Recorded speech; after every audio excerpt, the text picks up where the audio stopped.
وعلیکم السلام ورحمت الله وبرکاته. دا خبره چې ذهن کې دی چې د روجي بندول او معطول د دې تعلق اذان سره نه دی، د دې تعلق وخت سره دی.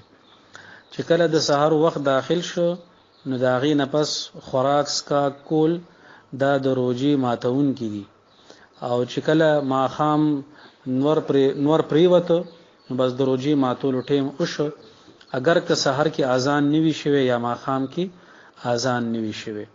او خاص کر زمون په علاقو کې د اذان د اوقاتو اهتمام نشته. بعضی وخت کې د وخت نه مخکې بانګ مو ویل شي او بعضی وخت ډیر لیټ بانګ وي. انو دا تاسو چې کوم خبره کړې ده چې موږ ځان له نقشه، انو ماشاءالله ملګری په دې باندې کار کوي، نقشې چاپ کوي، او هغه نقشو ته قتل پکار دي چې په نقشه کې د صحرای د پښمنی یعنی انتهای سحر چې ورته مونږ وایو د پښمنی آخري وخت دا غینه کم از کم 15 منټه مخکې پښمنی بندول پکار دي، او چې کوم د غروبي آفتاب وخت دی دا غینه 2-3 منټه پس روزه ماتول پکار دي. یو دا خبره شو. دویمه دا خبره چې زمونږ په علاقه کې مخکې نه یو ترتیب را روانو چې کله به بانګ شروع شو نو خلکو به یو بل ته ویل کوي بوس کوي بانګ وي، بانک به وبس کړي. دا بالکل ناجایز دي، او څنګه چې د مخکنو خبرونه واضح شوه که دغه ټیم وخت داخل شوی یو دی وبس کې نو روزه نه کیږي د سرنه، نو دا خبره عوامي خبره ده، د دې حقیقت نشته. جی وعلیکم السلام ورحمت الله وبرکاته. کچری تاسو سره یو حافظ قرآن نشته نو کوشش وکړئ. الحمدلله نن زمانه کې خو حفاظ ډیر زیات دي او خو حافظان دي، خو کله قرائت کوي. نو د حافظ پیدا کول کوشش وکړي چې د قران پاک دا تراو کې چې کوم ختم سنت ته چې په دې باندې عمل وشي. او حافظ قرآن پیدا نشو نو بیا دا تاسو چې کومه طریقه وایي چې موبایل کې ځان ته قران پاک ولګي یا مخې ته قران پاک کې دی په یو رکعت کې یو صفه، بل رکعت کې بل صفه، نو دې طریقې سره نه ختم کیږي او نه موس کیږي. بلکې کدا سي چا وکړو ناغمون زم ماته کاغه فرض موز دی، کاغه نفل دی، او کاغه تراوی دی، نو دې داسې طریقې سره تلاوت کول چې قران پاک ته کته شي دې سره موز ماتيږي. وعلیکم السلام ورحمت الله وبرکاته. حدیث پاک کې چې کوم راغلي دي چې د رمضان المبارک لومبنه عشره یعنی لومبنه لس ورځې رحمت ته، او دویم عشره هغه مغفرت ته، او درېمه عشره د اور نه خلاصې ده. نو سوال دا ذهن کې پیدا کیږي چې دا دویمه عیسی مغفرت شو، نو مغفرت سره خو د اور نه خلاصې راغی، دا درېمه عیسی چې ورته عتق من النيران ویل شي د اور نه خلاصې، دا جدا جدا ولې ذکر شو؟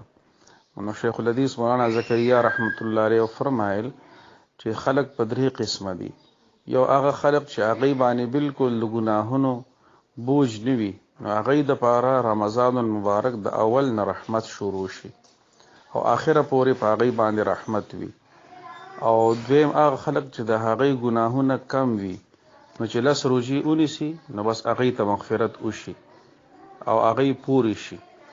او دریم هغه خلق چې هغه ګناهونه ډیر زیات وي، نو لومبنه عشره روزي ونیسي، دویمه عشره روزي ونیسي،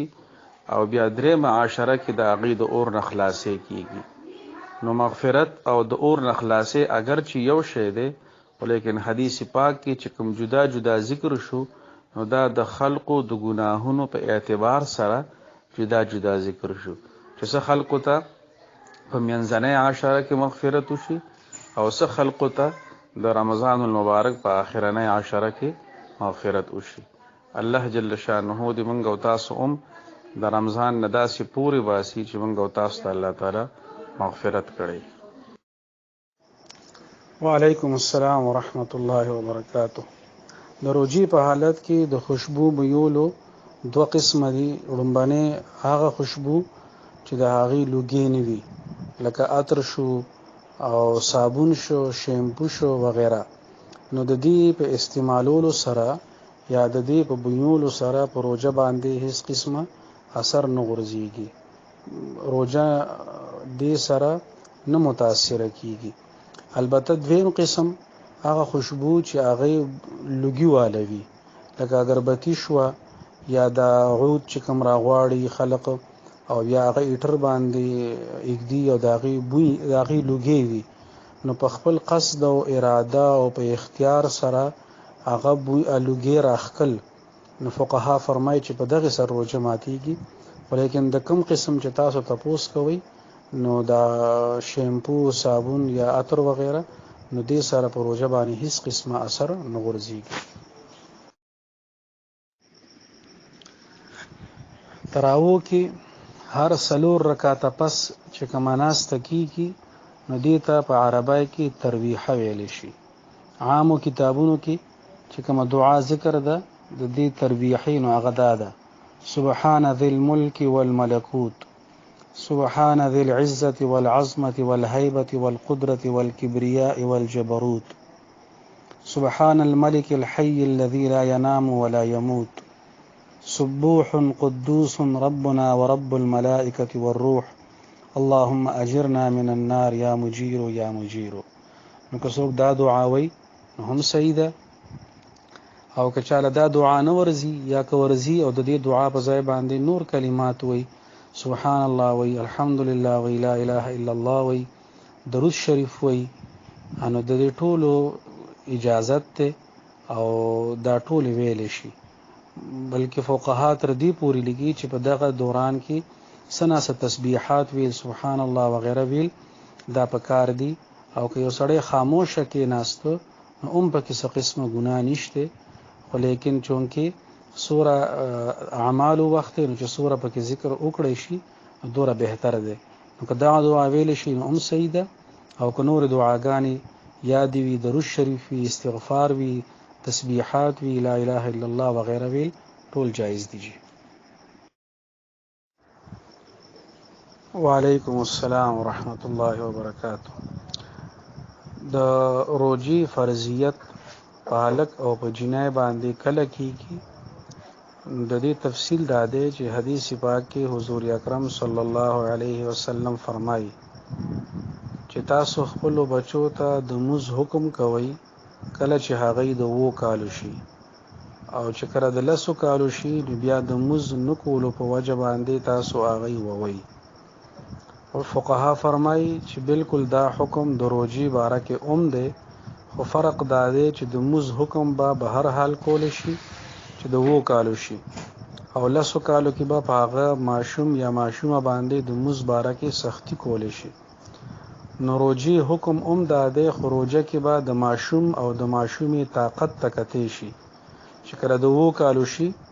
هغه ته به د روزي حکم کول شي خو په شرط د دې چې هغه کې طاقت وي او چې د 10 کالو شي نو په ماشوم او ماشومه باندې به د روزي باره کې سختی کول شي خو په شرط د دې چې هغه کې طاقت وي. دا حکم د دې د پاره دی چې هغه موز او روزي سره د وړوکوالي نه عادت شي. خو اوس سوال دا دی چې په دې باندې روزه او موز فرض هم دی او کنه نو دا یو جدا مسله ده. موز او روزه فرضيږي په ماشوم او په ماشومه باندې هغه وخت چې کله هغه بالغ شي. د الک او د جنای بالغ کېدلو اصل او بلوغت چې دی هغه په علاماتو سره دی. د علاماتو نه مراد دا دی چې الک ته احتلام شي او موږ ورته پښتو کې غسل اوړېدل وایو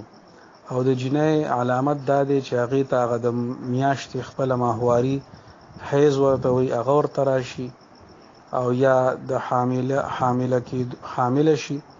نو دا علامات دي. نو دا علامت چې په هر عمر کې ښکارا شو نو بس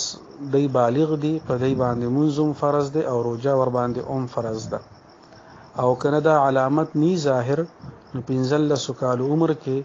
به هر حال الکم بالغ وي او جنای بالغ وي نو چې الک او جنای د 15 کال شي نو کدی کې دا علامات نوي نو په دی باندې روزه او موز دوانه فرض دي.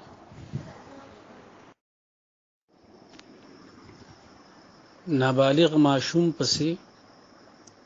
تراوی کول دا جایز نه دي. که یو حافظ قرآن الک نابالغ دی نو د دغه الګ فرایضو کې واجباتو کې تراوو کې نفلونو کې د امامت دا نه دی صحیح دا جایز نه دی انو نابالغ الګ تراوو ته مخ کې کوي چې کوم حافظ قرآن بالغي نو هغه پسې تراوی کوي د تراوو منځ د عمر رضی الله تعالی عنه په دور کې دې خبره باندې د تمام صحابه اجماع او اتفاق راغلی او چې دا 10 رکعات دي نو 10 رکعات تراوی دي اوس که سعودي حکومت یا بل ځای کې هغه 10 رکعات اجازت ورکړي نو دا زمونږ د سمج نه بالاتر خبره ده چې دا په کوم حساب کتاب باندې کیږي د شریعت حکم هغه کې بعد د چا مرزایته د چا خوخه ته نشي کته هغه خالص د الله جل شانه او د رسول اکرم صلی الله علیه وسلم د دې دوانو د فرامینو د دې ارشادات او پرانا کې لاغي حکم بیانول شي نو د 10 رکعاتو تراو اجازت ورکول او د باقی اجازت نه ورکول دا زمونږ د سمج نه بالاتر خبره ده چې دا څنګه دا کار کوي الله جل شانه دې موږ او تاسو په صراط مستقیم باندې د رسول پاک صلی الله علیه وسلم په سنت باندې د صحابه کرام په سنت باندې همیشه د پاره مستقیم او برابر اوساتي وعلیکم السلام ورحمت الله وبرکاته چې کله یو سړی راشي او امام په تراو باندې ودرېدلې دا غنه یو 100 رکعات تراوی فوت شي وي نو د خپل فرضو کې او امام سره دی په تراو کې شامل شي امام سره دی وترو کې او چې 100 رکعات د دنه شي نو هغه بیا ځان لرستو کې